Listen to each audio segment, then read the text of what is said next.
So I went down to Olympia on Friday, and I was only going to stay in the morning. We don't have a show on Friday, so it was a good day to get down there.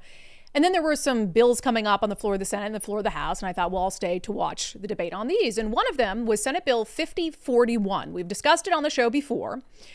And this would provide pay for striking workers. It's something that Democrats tried to get passed last legislative session. They couldn't get it across the finish line because there were a few sane Democrats in the state Senate. Those Democrats are no longer in the state Senate, so now it's just chock full of absolutely insane people. So they want to provide unemployment benefits to workers who decide to go on strike. So as you know, our existing unemployment insurance program, so employers pay into it, and then if you're laid off, you lose your job through no fault of your own, you can access unemployment insurance. And so that's always been the idea, right? It's the reason why, like if you're fired for cause, you can't get unemployment benefits because you did something, you lost your job. That's not really our fault, right? So why should we have to prop you up and give you money? And so the same logic is here. If you decide to go on strike, you make that decision, and you're not getting paid as a result for X amount of time. Why should we have to give you unemployment benefits? It makes no sense. Well, the reason Democrats want to do this is, of course, because they're in the pockets of the unions. The unions fund their political campaigns. The unions are the reason why we have such large Democratic majorities in Washington state. The unions are the reason these lawmakers keep their seats. And I'll tell you what, if the WEA or SEIU wanted one of these Democratic lawmakers out of their job, they'd be out of a job. That's how much power the unions in our state have. So this is going up for debate on the floor. And I'm thinking, okay, maybe cooler heads will prevail. This is just a really, really bad idea. It's very clearly about gifting public money to the unions. Like, it's very transparent, right? There's no other reason for it. And I was happy to see that at least one lawmaker called it out, Senator Ron Muzal. Article 8, Section 5 of our state constitutions forbids the gifting of public funds. This is pure and simply a gift by the legislature to supporters. Yeah, one of many gifts. We talked about on the show how they're trying to give the Washington Education Association $70 million to continue to run a teacher training program that so far only graduated 12 people. And that's a gift. That's a gift to the most powerful union in the state that supports all of their campaigns. And that's what this is as well. You know, all of these major unions have strike funds. So they get the union dues, they're collected, and then that way, if you go on strike, you're still getting some money from the strike fund. But above and beyond that, if you are to extend unemployment benefits to striking workers, you strip the only motivation they have to come to the bargaining table in good faith. It's the financial motivation, right? It's like, I can't afford to be on strike for that much longer. The strike funds are being depleted. You know, members are getting antsy. They can't afford to pay their bills. They can't feed their families. And so there is a motivation to compromise, to come to the table and get everyone back to work. But you take that out and you're giving them unemployment benefits. Why would they end their strike until they get exactly what they want? So similar to the reparations debate, this debate was chock full of absolutely asinine statements from the Democratic Party. So Senator Rebecca Saldana was sort of the lead messenger on the Senate floor during this debate. And she, honest to God, said this. Workers involved in a strike aren't really unemployed by choice. They're temporarily out of work as part of a legally protected event aimed at improving their conditions. What?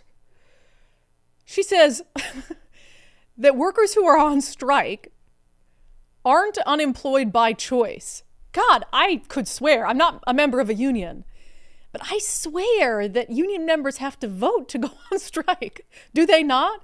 It was interesting when I watched that clip back, because I watched it on the floor, but I couldn't see her from, I was watching from a certain angle. So I went back and I watched that clip as you saw it on TVW. Pay close attention to the two Democratic senators sitting behind her, because even they know that's bullshit.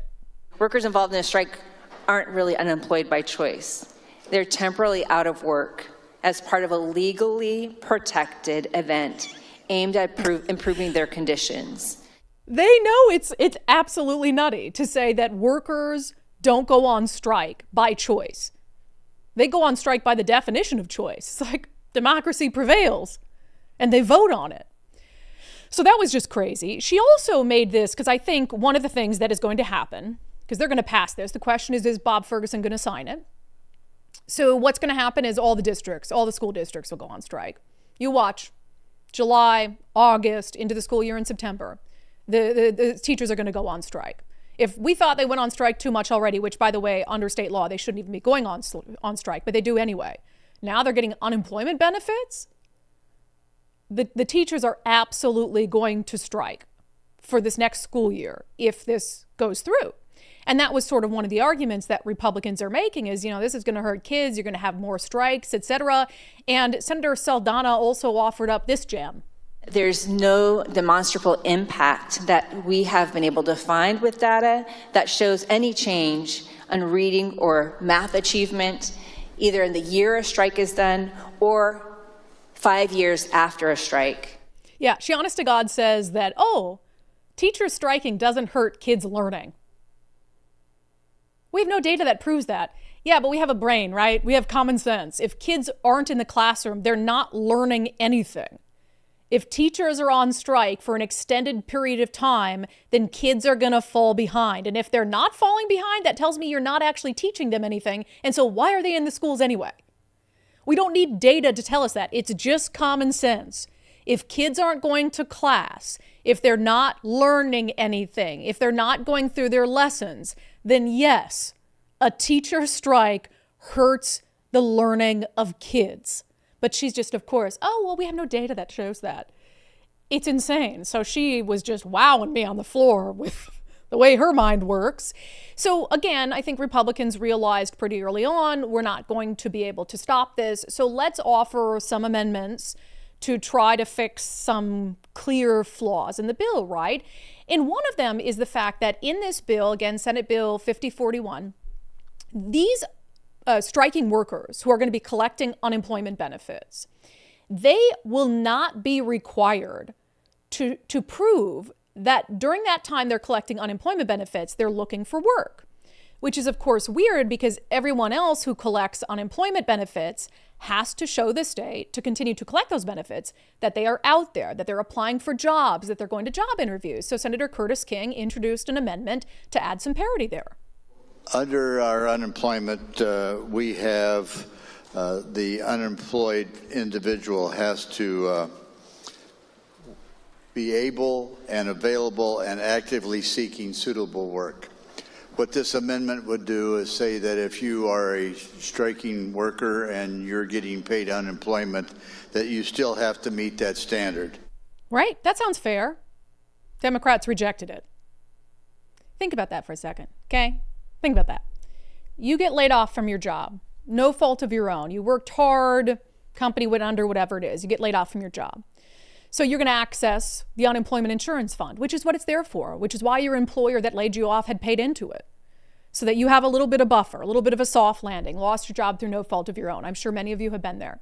So you start collecting unemployment benefits, and you have to collect those benefits, you have to be out there looking for work. You have to be out there going to job interviews. That's fair, right? So you don't have someone sitting back on the couch off the government teat saying, hey, I'm going to just milk these unemployment benefits for as long as I can. So you have to do that. But a striking worker who now gets those same benefits as you because they made a choice not to go to work, they don't have to do that. Does that seem fair? It's a slap in the face to workers. Democrats claim, we're the party of workers. No, they're the party of unions. They're the party of, by, for unions because unions keep them in office. They don't care about workers. They don't give two shits about workers. If not, they would feel the way that people with a brain feel, that this is deeply unfair to workers who work hard, who show up, who one day might lose their job through no fault of their own, and who, while collecting unemployment benefits, are out there actively looking for employment so they can get back to work. But if you're a teacher in a union, you can go on strike, you can collect money from your union's strike fund, and you can collect money from the taxpayers through unemployment insurance.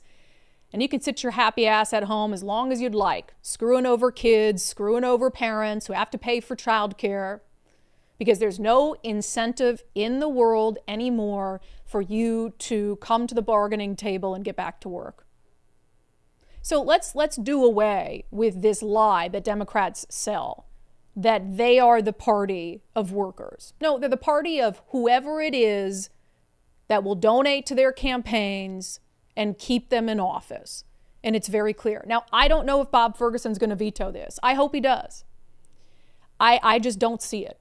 Again, because unions keep him in office too. Unions were the top contributors to his campaign for governor. You really think Bob Ferguson has the guts to veto this bill? So mark my word, it's going to pass. Ferguson's going to sign it. And then you better, as a parent, if you have kids in public schools in Washington State, you better damn well as a parent be prepared and be saving up to pay for extra childcare going into late August, early September, to have plans for what are you going to do with your kids, because they will not be in school because your local school district will be on strike. Thanks, Democrats.